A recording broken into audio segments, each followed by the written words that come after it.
Hello అందరికీ. ఈ మధ్యన కూరల కన్నా ఇలా రోటి పచ్చళ్ళే చాలా ఈజీగా చేసుకోవచ్చు అండ్ చాలా టేస్టీగా కూడా ఉంటున్నాయి.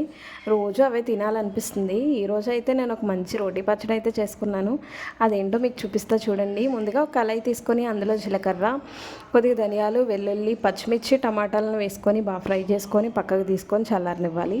అవి బాగా ఫ్రై అయిన తర్వాత అదే ప్యాన్లో కొద్దిగా ఆయిల్ వేసుకొని ఇలా వంకాయ ముక్కలను అయితే వేసుకొని బాగా మగ్గించుకొని వాటిని కూడా తీసి పక్కన చల్లారనివ్వాలి. ఇప్పుడు ఒక రోల్ తీసుకొని మనం ముందుగా ఫ్రై చేసి పెట్టుకున్నవన్నీ ఒక్కొక్కటిగా వేసుకుంటూ బాగా దంచుకోవాలి. మీకు కావాలనుకుంటే ఇందులో కొంచెం కొత్తిమీర, ఉల్లిపాయ కూడా వేసుకోవచ్చు. అండ్ అలానే ఇక్కడ చిన్న చింతపండు కూడా వేయాలి. అప్పుడే మంచి టేస్ట్ అయితే ఉంటుంది. మనం ఇలాగ రోట్లో దంచితేనే మంచి టేస్ట్ ఉంటుంది. అలా కాకుండా మిక్సీ పట్టుకుంటే అంత టేస్ట్ అయితే ఉండదు. సో మీకు సరిపడా కొద్దిగా సాల్ట్ని కూడా వేసుకొని దీన్ని అయితే దంచుకుంటే చూడండి, నోరూరిపోయే వంకాయ రోటి పచ్చడి అయితే రెడీ అయిపోయింది. పచ్చడి ఎప్పుడు అవుతుందా అని వెయిట్ చేస్తూ ఉండి ఇప్పుడైతే నేను అందులోనే రోట్లోనే వేడివేడి అన్నం వేసుకొని అయితే కలుపుకొని ఒక ముద్ద తిన్నాను. టేస్ట్ అయితే అదిరిపోయింది. మీరు కూడా ట్రై చేయండి.